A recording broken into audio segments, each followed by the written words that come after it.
Before we get into the Q&A, Carlos, would you like to tell us a little bit more about the Undocumented Filmmakers, your organization, and how we can learn more about what you do? Absolutely. And so, UFC's central mission is to empower and to create avenues for immigrant filmmakers to be able to make movies, TV series, music, and just create art in general. Some of the services that we provide through UFC are workshops, master classes, and incubators that allow the artists and the members of the collective to be able to continue developing their craft. And additionally, we do outreach to establish organizations such as Film Independent, but we also connect with networks and other production pipelines to introduce them to our filmmaking community and also show them how to work with immigrant filmmakers. If you want any more information about the work that we do, feel free to visit our website at undocufilmmakers.org or follow us on Instagram at undocufc. Perfect. Thank you. Well, let's get into our Q&A. Maybe we could start with each of you introducing yourselves and the film. Which film is yours? What role you were on your film? And I know, Carlos, you're double duty here because you're also one of our filmmakers. So why don't we start with you? So yes, so my film is Con Dios, and I was the writer and director of the film. Hi, my name is Abhin Dreger, and my film is Spinning the Back of the Hill, and I'm the director and editor of the film, as well as I shot the film. Thank you. I'll go ahead. Hi, my name is Jorge Corona. I wrote and directed and produced the People in Costume. So what's the name of my film? That's it. People in Costume. Hi, I'm Nirav Bhakta, and I'm the writer-director of Nine Nights. Perfect. Well, thank you again for being here with us, and we're so glad to be able to showcase your work in this way. And thank you to everyone who's joining us. I know there's quite a few of you out in the audience, so I see there's some questions starting to come in. Feel free to, as we're talking, feel free to put your questions in the Q&A and we'll get through them. I'll just start with one question. I'd love to hear from each of you, just summing up kind of what drew you to tell the story that you told in your film, kind of what inspired you to tell you that story and what you hope audiences take away from watching your film. So for me, what drew me into it was just I read a statistic about depression and especially how mental health affects the immigrant community and how much there isn't any addressing from it from that angle. And as I was doing my research, I stumbled upon Joaquin Luna's story, which is the kid who I dedicate the film at the end, and started talking to his family. And so for me, I always constructed this short film to be a proof of concept for a feature version where we really get to see what the life of the family and especially of the older brother who is also going through the same situation, to get to see how their life unfolds and develops after this situation. But to me, I feel that for the longest time, it's like this sort of story has always been told from a different perspective that is not from a member of the immigrant community. And so sometimes of those, I see like that the little subtleties that we think isn't a big deal, how actually like for undocumented individuals, it can be so detrimental, right? And something that sometimes we think as so easy for everyone becomes a big challenge. And so I wanted to highlight a little bit of those in that film. And so for me too, I felt like to really raise awareness of the situation and like what it does to the psyche of people, it needed something that also would jumpstart and shock people in its execution. Absolutely. So, I mean, what inspired me to do this story, again, I'm from India. I'm also an immigrant here. And I think I came to Boston in 2019. And what drew me is the Black community here and the sense of the community here that, that I was missing from being home in India. And then, of course, like every place has its own history and own aesthetics, as well as like the stigma of the place, and of course the Black community in this part of the world have always been like hugely like suppressed by its white image of Boston. So as an immigrant filmmaker, also I felt just some kind of like solidarity I wanted to show by making just by documenting, because I live in the I live in the Roxbury part of Boston, which was considered to be like a black neighborhood of Boston earlier. And now it's gentrifying and like all these changes that you see. So as a documentary filmmaker, I just started to document. And of course, there's also the artist that is having the tension with the university, and there has been like black people have been here in Boston since the beginning, and it's suppression. It's dates back to the history of like the American Revolution, because Boston has been considered that the place for that. So I think I wanted to kind of explore towards that perspective regarding what it means to document. I have documented my community back in India. I come from a nomadic community in India, so I have done that. And again, while you're like documenting, you're also exploring yourself and exploring new things about other communities, and especially about your community, about my community, and how I feel back home and when I came here. So I think that's what drew me to make film, but this film, Back of the Hill, and what I would like to have audience to take away from this film is just, I think, a sense of community. I would say, like the black people in the community, like you see the community in these people, like, and it's just so strong. It's so strong, and it's an experience that you're gonna have to feel, that you have to experience that experience. So I think that's what I think I would just yeah. Thank you. For the people in costume, the inspiration came from, I'm fascinated, or I've been fascinated by the way that people dress and posture in that way. I live in New York, so there's a lot of that going on here. And I'm also fascinated by the demographics of things I see on the street all the time. Like, for example, who is in costume in Times Square asking for pictures versus who's not. Who tends to be in the higher echelons of offices versus in hierarchies versus who's not. So I wanted to mix all of that a little bit with my own experience. When I was undocumented, I once worked at a production company. Actually, I worked on the X Factor as a student. This was in Austin, Texas. And I did the work for like a couple of days. It was good experience, good for my resume. And then when it got time to get paid, I told them, hey, by the way, I don't have a social security number. I don't know if you can pay me with petty cash or something like that. And then, of course, the answer in many nice forced smile ways was, nothing we can do, I find those limits absurd, but those are the same limits that people face at the border. And I wanted to explore this idea of the border and the politics of it extending beyond the border and down to every single office in America. So what you all saw today was not necessarily a film. It was a camera test for a feature film I'm developing.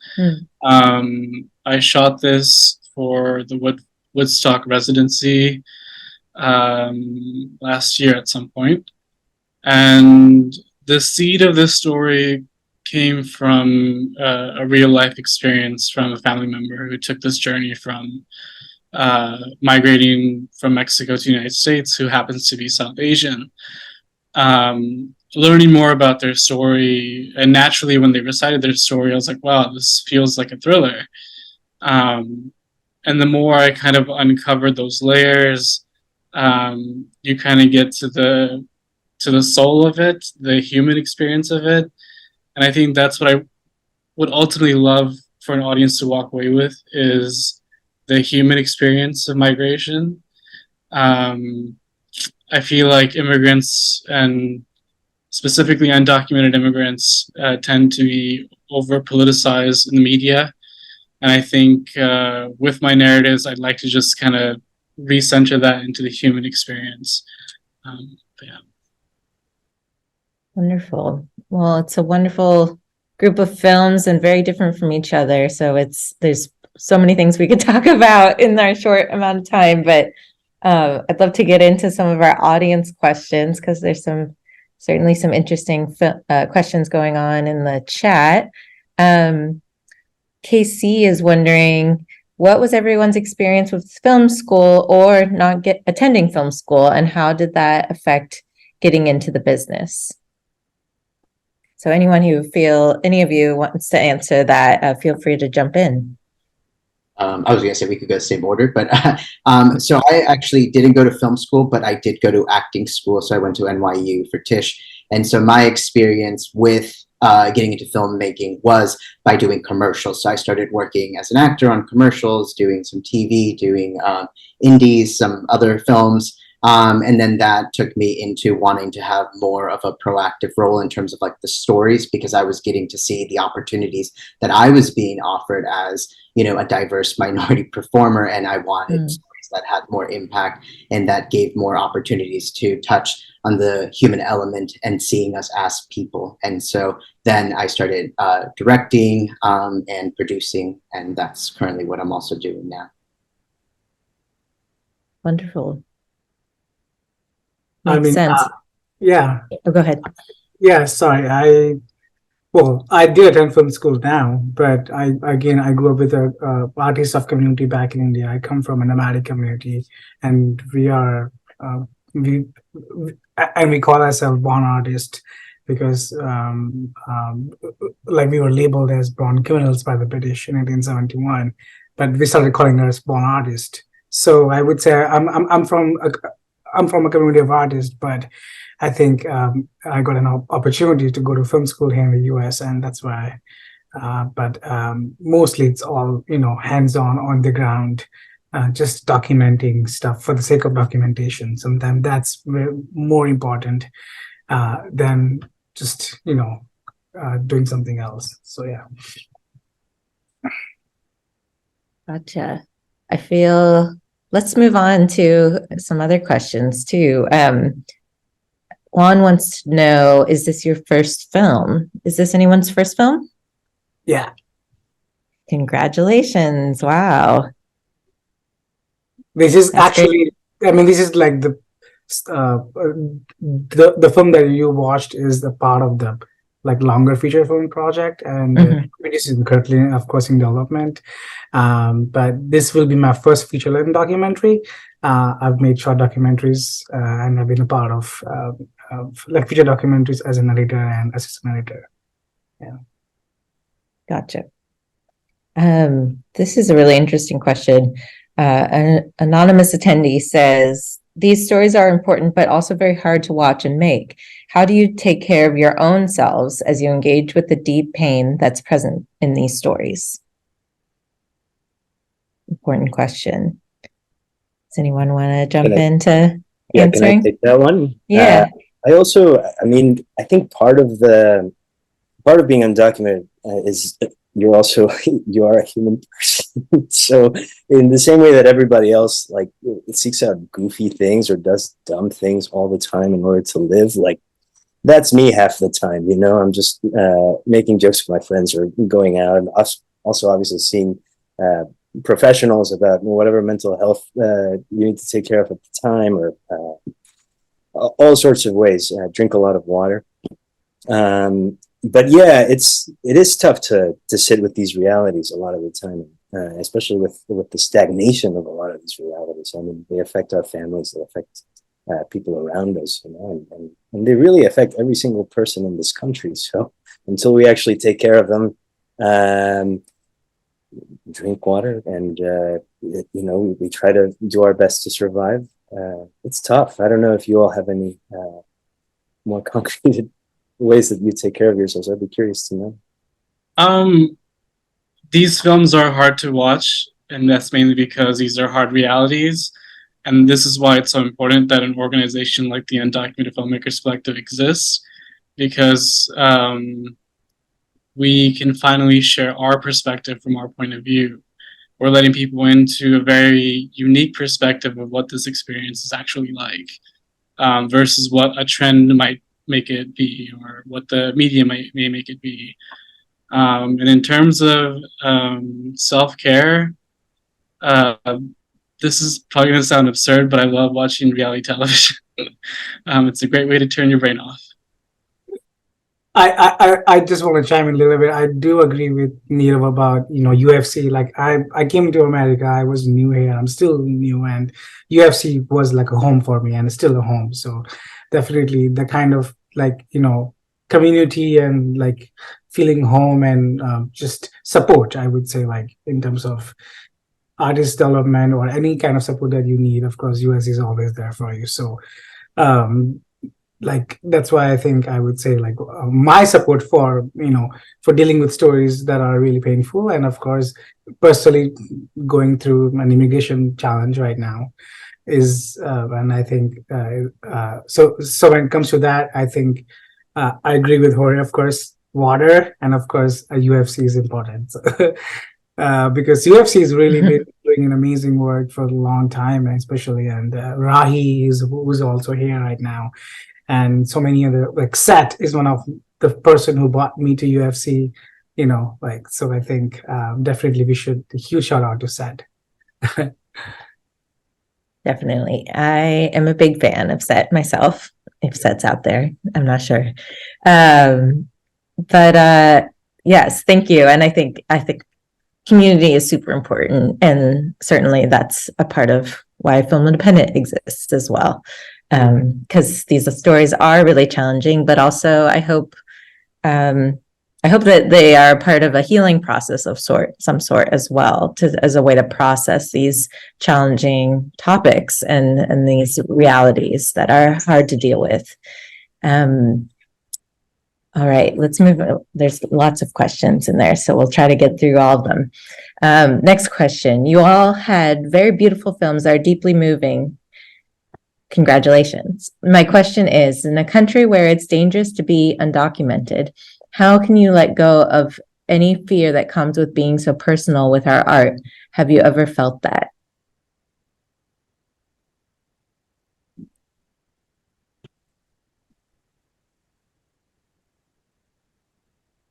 I see some nods. Yeah, I mean, I think personally, like that, it is giving a voice that hasn't, to a community that for the most part is asked to be kept in the shadows. And so I think that as we continue to share both like our stories of our reality, of our pain, but also of our joy, it's like we start to create like the three-dimensional component of the undocumented community and the immigrant community at large. And so, so for me, I think that as I've trusted and allowed myself to explore that through my art, it's actually been making it a little bit easier for me to be more open about the situation and how to try to like navigate for more progressive change, that actually leads to some dynamic change for the community. So for me, I do think that is what makes my art personal. And as I continue to work in this, I start to see that my imagination goes in places that are further than just like the grounded reality. And so I think that for me, it's been very therapeutic in that sense.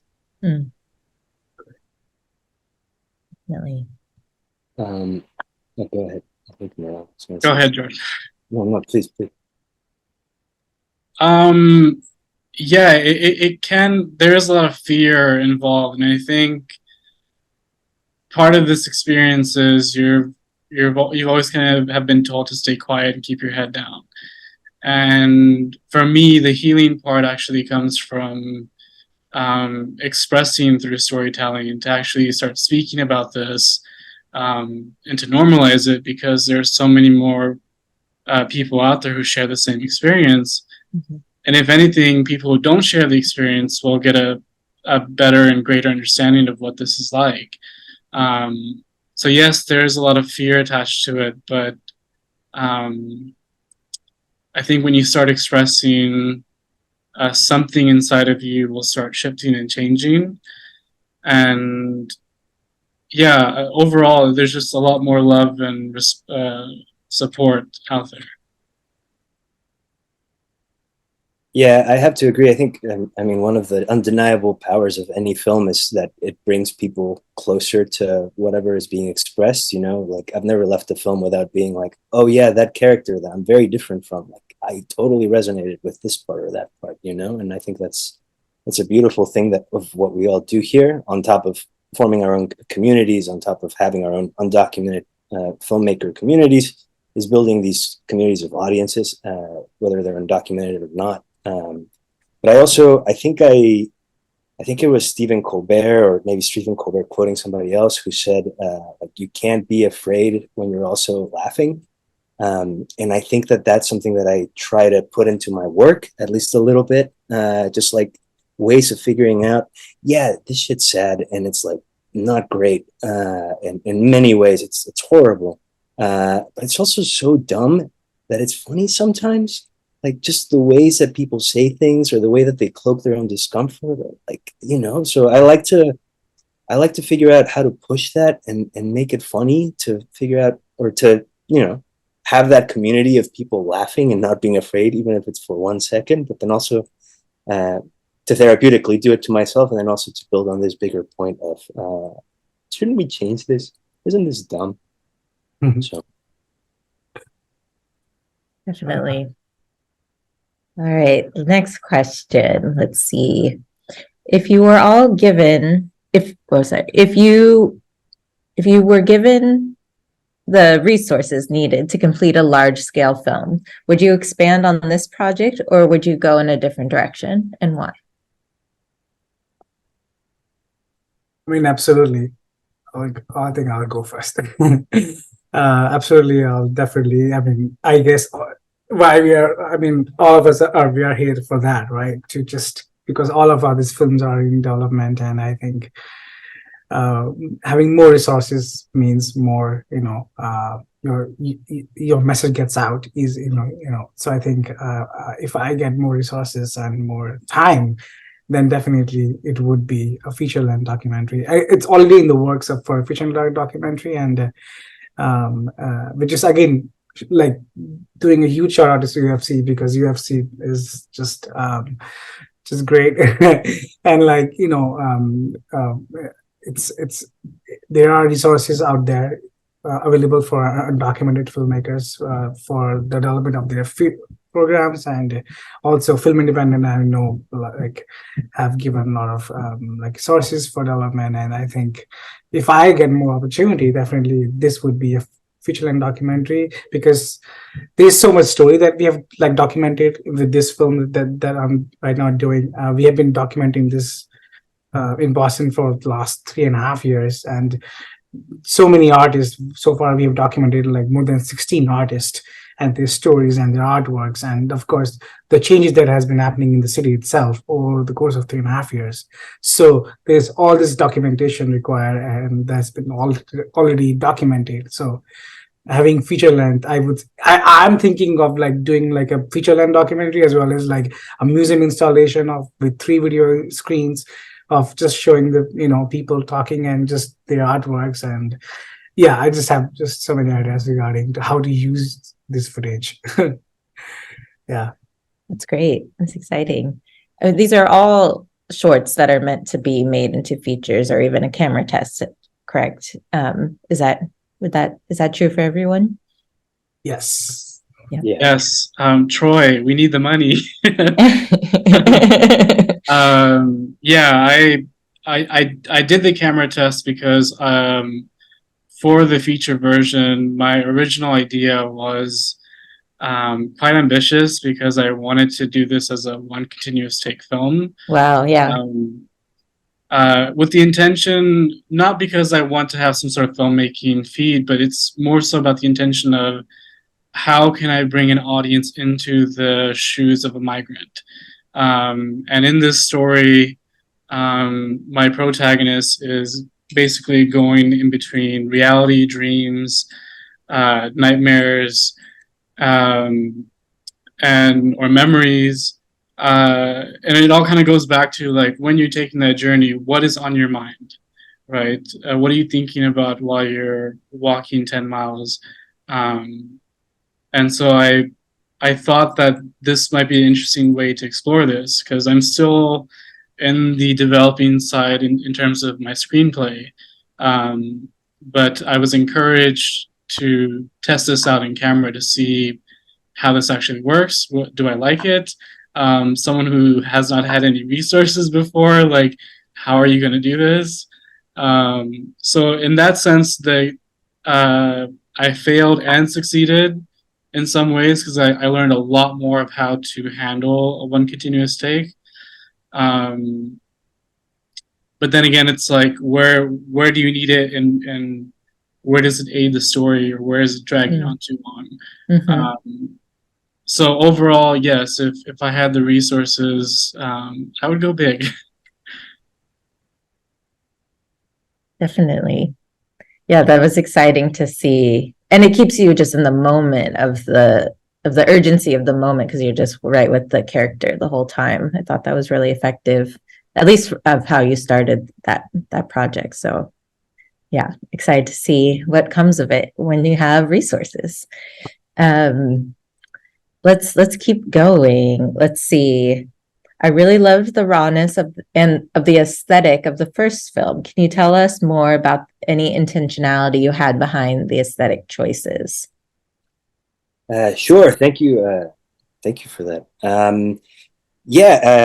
I used to work, or I did a lot of work in digital media. So there was a lot. I actually worked in Times Square at one point. So there was a lot of like, all right, let's go out and shoot and capture. And I really liked that rawness.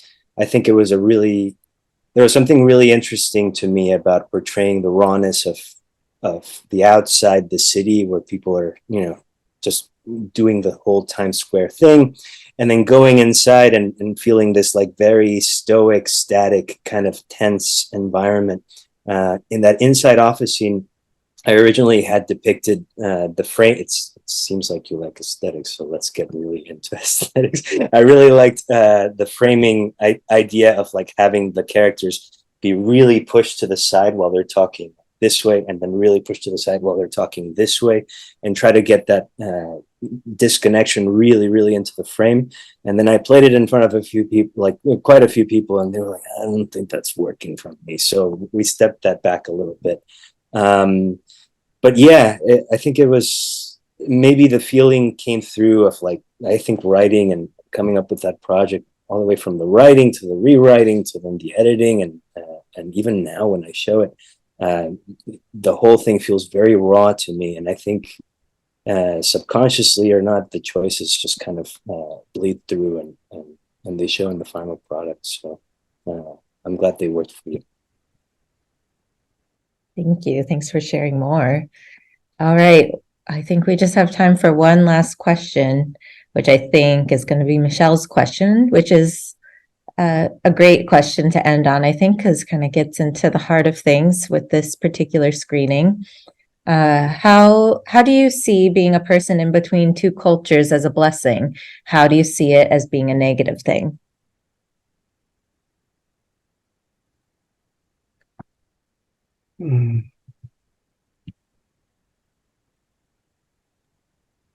I think the blessing of being someone between two cultures, or sometimes multiple cultures. I was born in Central America, but I'm fully East Indian. But then I was raised in the United States and all over the US. So I've been in between a lot of different cultures, even domestically, abroad, influenced by various communities. And I think the positive is there's a lived experience, there's a lot of perspective, and a lot more understanding of like the world and communities. I think the disadvantage is most people won't understand you or your perspective, because it's so complicated and nuanced. And I think that's kind of the way we've all in some ways grown up, not knowing how to fit in. Yeah.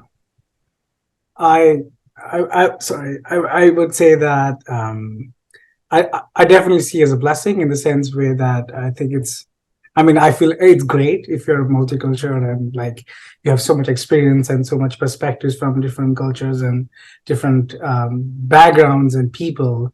So I would say it's a big advantage for me personally. I'm again, even coming from a very like different nomadic community in India, and then being brought to America here, like it's two different cultures, but at the same time, again, it gives you more advantage. I don't feel it that it's a negative thing. Personally, I would say it's always it has always been an advantage for me to be multicultural, and of course to have more perspectives and wider understanding of things. I mean, if there is to be a negative thing, then of course it's the people who perceive as that as a like a disadvantage, because I know like there has been problems with understanding your experience, and like being an immigrant filmmaker here, there's always been a problem like understanding your experience coming from a different country and here. So I think in that regard, yes, there's a disadvantage, but I think it's our advantage that you have all this amazing multicultural understanding and perspectives in you. Yeah, I would say that I agree with what everyone has said, that I think that the biggest advantage is just like the multiple perspectives that it opens you up to, and like just like the access that it gives you, both in like everything that is available to you. But I do agree that like for me, like I find that like the biggest disadvantage is always kind of living in that limbo of like, where do you fit in, right? Like I had an opportunity to go to Mexico for the first time since I was a child, and it was like that experience that even though I was like, oh my gosh, I'm finally like getting to like meet my motherland and like get to know everything that was in there, I was constantly reminded that you're like, well, you're not quite fully Mexican because you're American. They're like, even though you speak Spanish fluently, you have a little California accent in you, and so therefore it's like you're really American. And so then you're like, well, now I'm America and I'm not American. So I think it's like constantly finding that terrain, right, where you don't know where you fit in, and you're kind of going between, being shuffled between both places. And so so I find that to be like the most challenging between the two cultures, and navigating them, and not, as like Nirav mentioned, just also like getting other people to understand just like how complex it is, right? And that there's so much into it to just define, and that I think like as an individual you come to accept it, that like I don't have to be either, I can be both. Mm-hmm. Yeah, I think seeing everybody's work here, we're all trying to make better the negative parts of this by like showing people like, see, this is what it's like. Now you understand me. And then also, I was talking, I like what you said, Carlos. I was talking with my brother recently, and we were talking about the way that we like interact with people when we go to, or when they're from Mexico and they come here and we interact or whatever. And even when you express yourself in the Spanish that there's always that moment, and I'm sure other people from other places who speak different languages might have the same reaction. There's always that moment where you say something in Spanish and you know that you are like stumbling for the right words, and then there's like a moment where they're looking at you, but it's just this very small you barely even see it, but you know that they know that you didn't quite get it. And then either they switch to English or they repeat the thing in like a different, easier vocabulary. And there's nothing more grossly alienating than that, even though they're trying to connect and be nice. You're like, but no, wait, like, believe in me, It's tough, and it's lonely. But it's also kind of funny in that way. I don't know. Yeah.